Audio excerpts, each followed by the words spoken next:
Bonjour et bienvenue à nouveau sur le Crime Reel.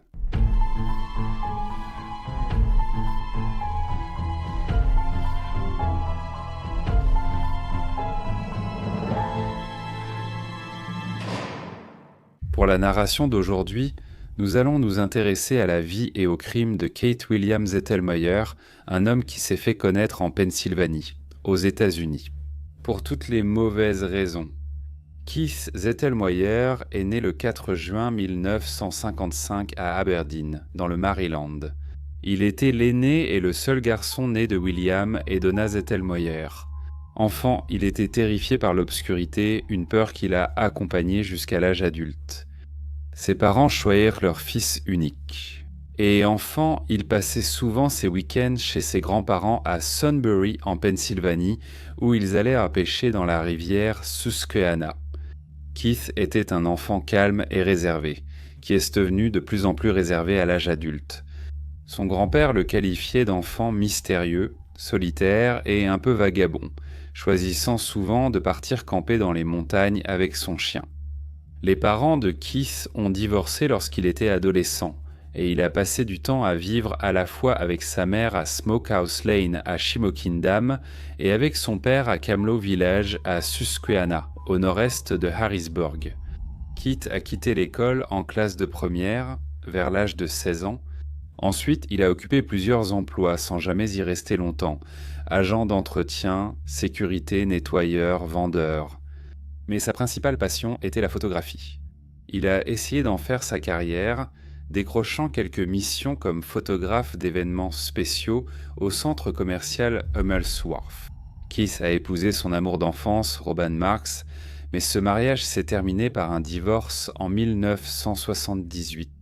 L'année suivante, il a été de voyage et diriger l'esprit, il a demandé à sa nouvelle petite amie de l'épouser. Elle t'a accepté, mais quand il est venu la chercher, elle a changé d'avis et s'est mariée avec un autre quelques semaines après. Avec peu de travail en tant que photographe, il a commencé à avoir des difficultés financières et s'est retrouvé incapable de suivre les paiements de son matériel photographique coûteux. Jusqu'à ce moment de sa vie, il n'avait jamais eu de problème avec la justice. Mais avec des dettes croissantes, il a élaboré un plan qu'il pensait pouvoir résoudre ses problèmes. En mai 1980, Keith, accompagné d'un ami, Kenneth Keppel, a commis un vol dans le magasin Radio Shack où Keith avait travaillé auparavant. Vers 2 heures du matin, le jour de Memorial Day, les deux hommes sont entrés dans le centre commercial en utilisant des clés auxquelles Keith avait accès lorsqu'il y travaillait. Le concierge Charles Fox du centre commercial a été ligoté et bâillonné. Pendant le vol, Keith et Kenneth sont repartis avec environ $2000 de marchandises et $260 en espèces. Ils ont pris la voiture de Charles pour s'enfuir, qu'ils ont ensuite abandonnée. Une arme à feu a servi à menacer Charles, mais n'a pas été tirée durant le vol, bien qu'ils aient échappé à la justice un moment. Kenneth a été arrêté lorsqu'il a essayé de retourner le matériel volé dans un autre magasin Radio Shack afin d'obtenir un remboursement. Il a rapidement dénoncé Keith comme son complice et Keith a été arrêté en lien avec le vol.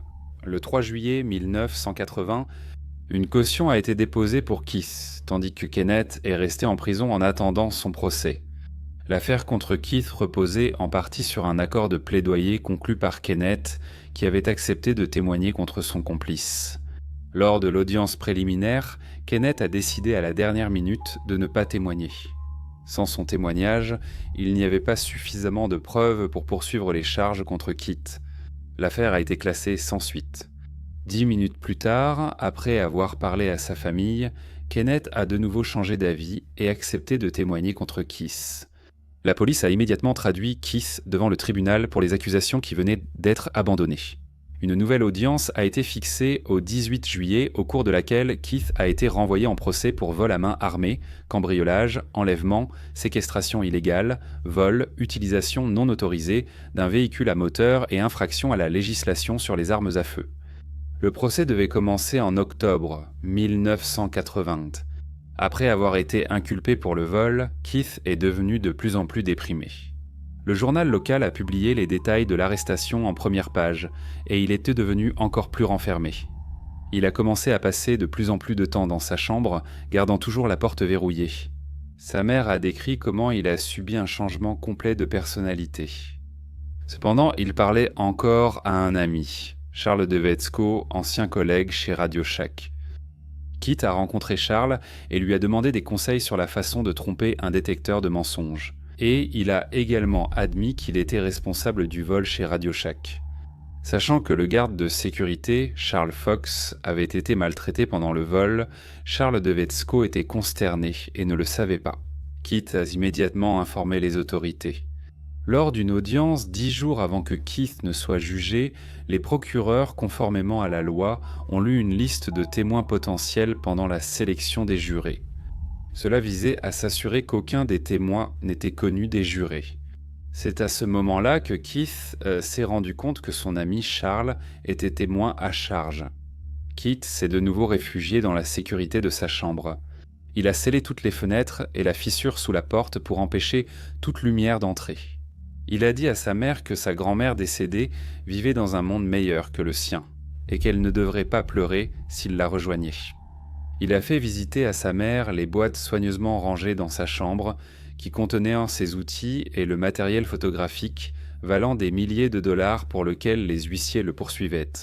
Ces factures étaient soigneusement empilées, avec une explication indiquant la date d'échéance de chacune. Il a dit « Si j'échoue, tout dans la chambre sera à toi ». Il a dit qu'il voulait que la chambre reste telle qu'elle était. Il m'a fait promettre de ne rien changer dans sa chambre. Sa mère, Donna, se souvient qu'elle était terrifiée à l'idée que son fils mette fin à ses jours. 4 jours plus tard, Donna est rentrée du travail et a trouvé Keith debout, hors de sa chambre, en train de ranger et de s'habiller. Il a dit qu'il allait rendre visite à son père à Harrisburg. Donna n'a posé aucune question. Elle était simplement soulagée qu'il soit enfin sorti de sa chambre.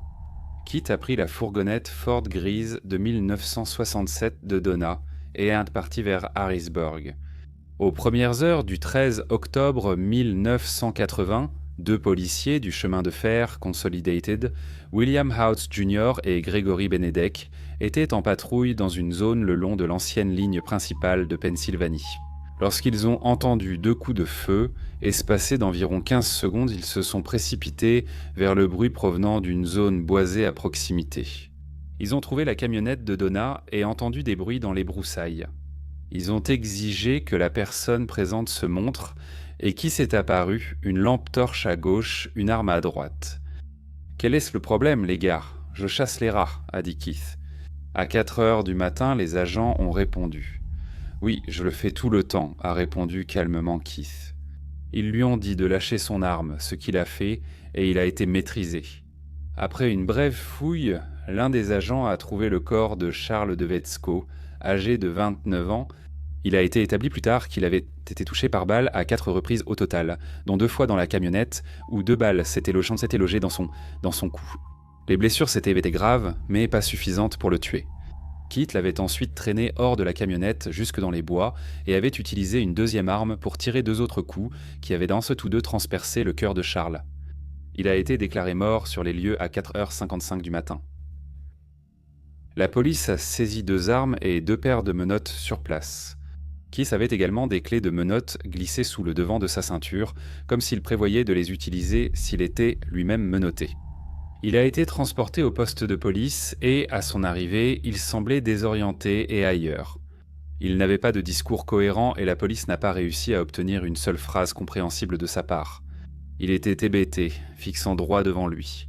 On lui a prélevé du sang pour déterminer s'il était sous l'emprise de l'alcool ou de drogue, mais ces tests se sont révélés négatifs. Keith a été vu par Joseph Mullen, un conseiller pénitentiaire. Keith a confié à Joseph avoir tenté de se suicider, puis, à la fin de l'entretien, il lui a révélé penser avoir tiré sur son père.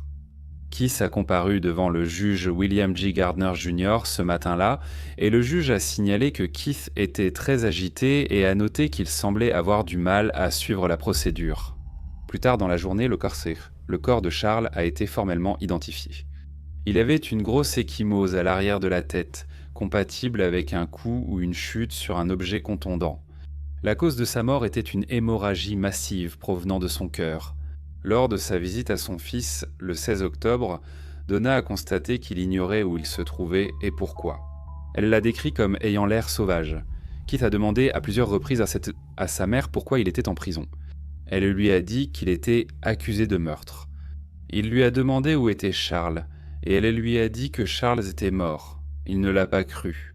Un report a été demandé dans l'affaire de vol, l'avocat de Keith déclarant que l'état de son client au moment de son arrestation à Harrisburg était presque comateux, et qu'il y avait une forte possibilité qu'il était dans un état d'esprit drogué, et que toute discussion avait été vaine en raison de son état.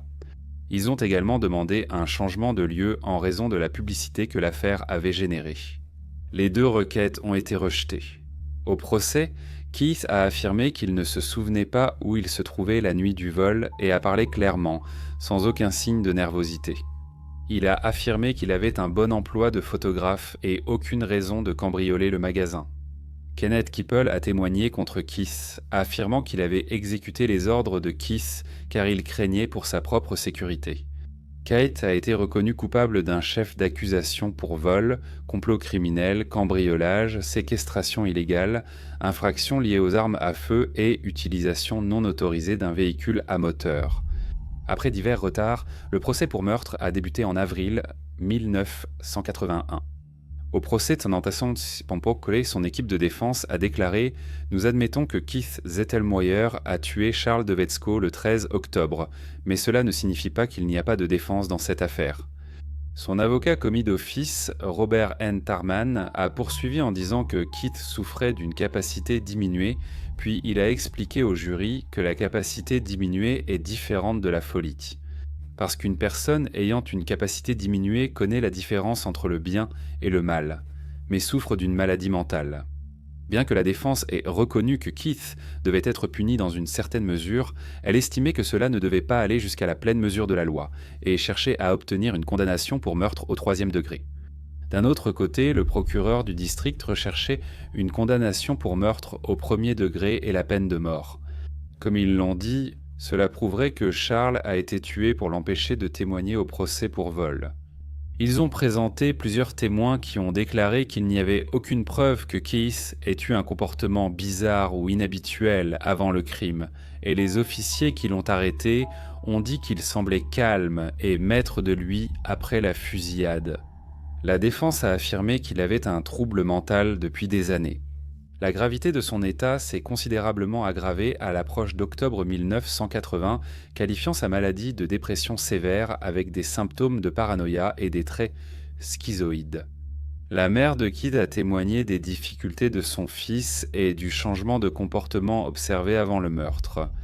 Un psychologue de la défense a décrit Keith comme si perturbé émotionnellement qu'il ne pouvait pas pleinement juger ses actes et présentait des déficits. Avec bon sens, il a dit « J'ai constaté que M. Zettelmoyer est un enfant gâté qui a compris comment obtenir ce qu'il voulait, soit directement, soit en manipulant ou en contrôlant la situation. Et je crois qu'étant confronté au nombre de pressions auxquelles il devait faire face, auxquelles il ne pouvait pas faire face, il a décompensé. » Cependant, le juge a déclaré qu'une capacité diminuée n'est pas une excuse pour un comportement antisocial. Ce n'est pas quelque chose qui excuse une personne gâtée ou choyée ou quelqu'un qui perd le contrôle ou le jugement sous le stress. Quelqu'un qui a eu un mauvais mode de vie est un perdant dans la vie, quelqu'un qui réagit au stress par la violence. Ce n'est pas de cela dont nous parlons. La défense a demandé l'annulation du procès au motif que le juge avait influencé le jury en déformant le message de la défense. Cela a été rejeté. Et après seulement 45 minutes de délibération du jury, Keith a été reconnu coupable de meurtre au 1er degré. Il serait soit condamné à mort, soit à la prison à vie. Après que l'accusation et la défense aient présenté leurs arguments, le jury a délibéré pendant 3 heures avant de décider que Keith devait être condamné à mort. Ils ont estimé que le meurtre d'un témoin potentiel l'emportait sur toute circonstance atténuante qui aurait pu réduire la peine à la prison à vie. Tuer un témoin est une circonstance aggravante spécifique énoncée dans la loi de l'État sur la peine de mort. Un juré de cette affaire le déclarera plus tard. Une partie du débat du jury s'est centrée sur la crainte que si Keith recevait une peine de prison à vie, il pourrait un jour être libéré et tué à nouveau. Ils ont donc décidé que la seule solution était qu'il soit condamné à mort. Cependant, le juge aurait dû leur dire que s'ils n'arrivaient pas à se mettre d'accord sur la peine de mort, Keith recevrait automatiquement la prison à vie sans possibilité de libération conditionnelle. C'était un oubli de la part du juge dans cette affaire. En octobre 1981, Keith comparaissait de nouveau devant le juge pour l'énoncé officiel de la sentence. Le juge l'a condamné à mourir sur la chaise électrique et a ordonné que la sentence soit exécutée dans 180 jours le 21 avril 1982. Cela permettrait à la Cour suprême de réexaminer automatiquement la sentence, comme l'exige la loi sur la peine de mort en Pennsylvanie. Le juge a aussi écrit à la Commission d'administration pénitentiaire de l'État pour demander de remonter la chaise électrique, démontée 10 ans plus tôt. En outre, Keith a été condamné à une peine comprise entre 8 et 24 ans pour le vol commis précédemment. Et dans un revirement, il a plaidé pour la clémence envers Kenneth, l'homme qui avait témoigné contre lui dans cette affaire, en disant, comme vous le savez sûrement, « Dans environ 107 jours, je m'assierai sur la chaise électrique. Il n'est plus nécessaire de cacher quoi que ce soit ou de mentir. Au nom de M. Kenneth Keeple, je demande votre clémence. C'est moi qui l'ai contraint ou convaincu de commettre ce crime. Il ne voulait pas le faire, mais je l'ai persuadé. Prenez sa peine et ajoutez-la à la mienne. » Le juge a pris cela en compte, ainsi que le fait que Kenneth avait témoigné contre Keith, et a prononcé une peine de prison qui obligerait Kenneth à purger moins d'1 mois. Pour ses chefs d'accusation, avril 1982 est passé, tandis que les appels se poursuivaient. Au fil des années, Keith a fait 13 appels, a été incarcéré dans 4 prisons, et 3 dates d'exécution sont venues et repartissent. Après 14 ans dans le couloir de la mort, Keith a renvoyé ses avocats et cessé de lutter pour sa survie. Il a supplié les tribunaux de le laisser mourir, disant « Je considère mon exécution comme la fin de la souffrance liée à mon emprisonnement. Une libération bénie et miséricordieuse de tous ces symptômes de santé dont je souffre constamment. Je ne suis absolument pas intéressé à rouvrir mon dossier juridique avec de nouveaux motifs d'appel, et que j'étais parfaitement satisfait d'être tranquillement et paisiblement dans une exécution légale. Je ne suis pas fou, je ne suis pas cinglé, je comprends parfaitement ce qui se passe avec l'exécution et tout le reste. » Pendant son séjour en prison, il parlait rarement et prenait à peine son heure quotidienne d'exercice. Il n'autorisait que ses parents à lui rendre visite, et seulement 2 fois par an. En raison de changements dans la loi, Keith devait être exécuté par injection létale plutôt que sur la chaise électrique, ce qu'il considérait comme plus humain. Cependant, les avocats de l'Organisation de défense post-condamnation de Pennsylvanie ont soutenu que Keith n'était pas mentalement compétent et souffrait de troubles de stress post-traumatique.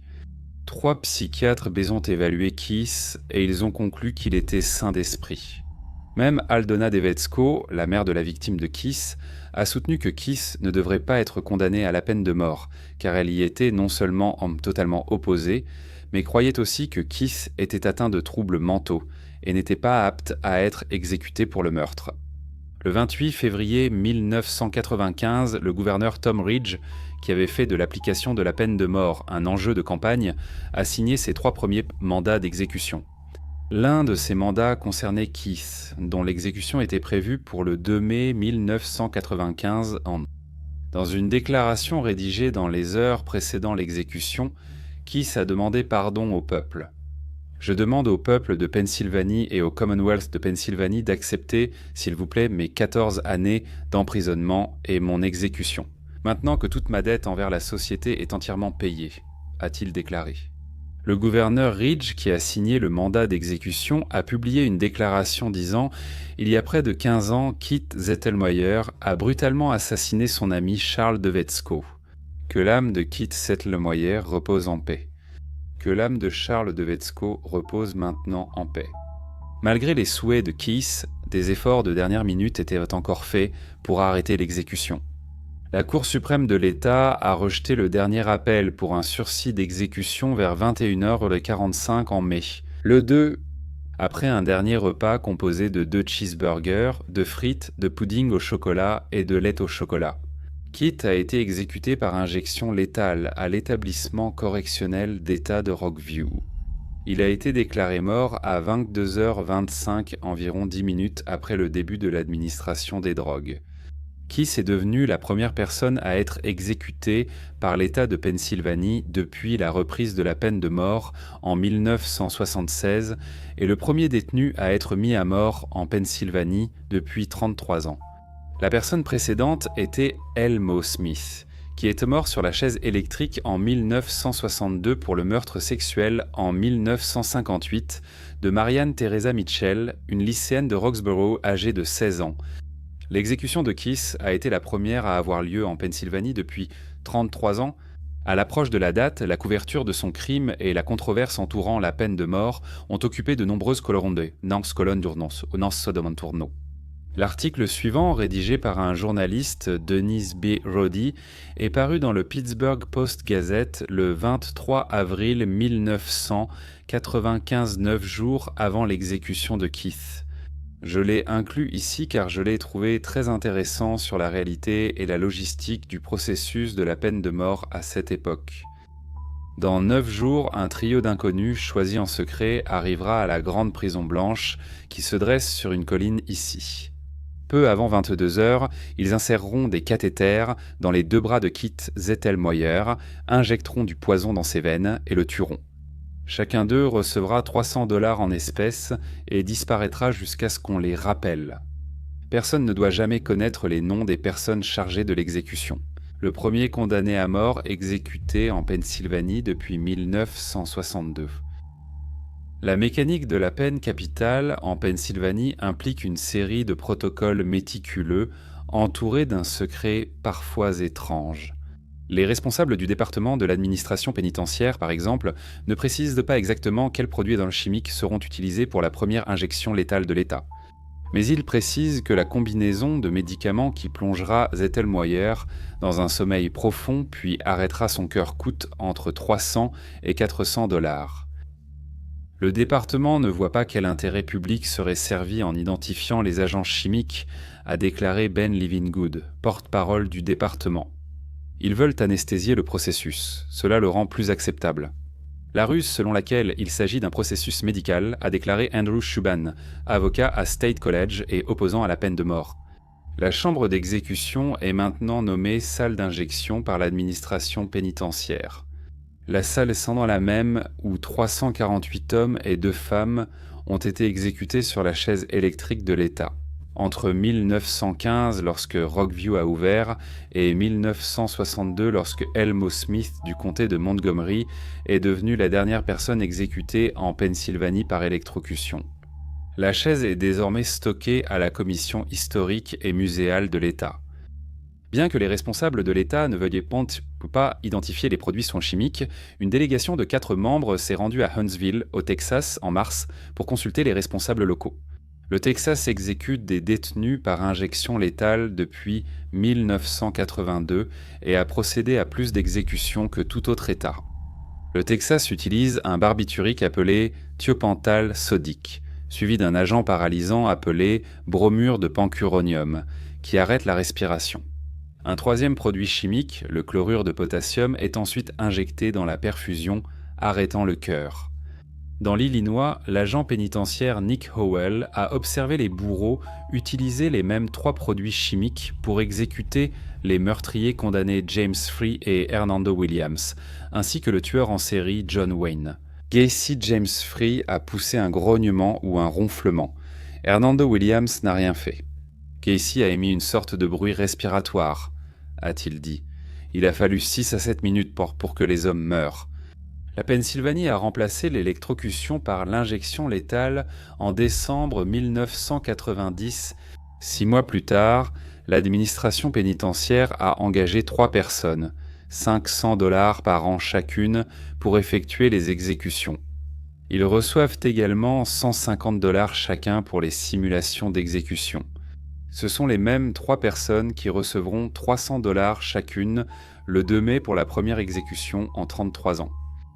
Les responsables de l'État donneront peu de détails sur l'équipe d'exécution, sauf pour dire que ses membres ne sont ni des employés de la prison ni des médecins, et qu'ils sont techniquement qualifiés pour insérer des tubes intraveineux et administrer des médicaments par voie intraveineuse. En Pennsylvanie, seuls les médecins, infirmiers, assistants médicaux et ambulanciers paramédicaux peuvent administrer des médicaments par voie intraveineuse. Il y a probablement moins de 5 personnes dans tout le département qui connaissent leur identité, dit Livingood. Les 3 reçoivent des accréditations pénitentiaires sous des noms d'emprunt.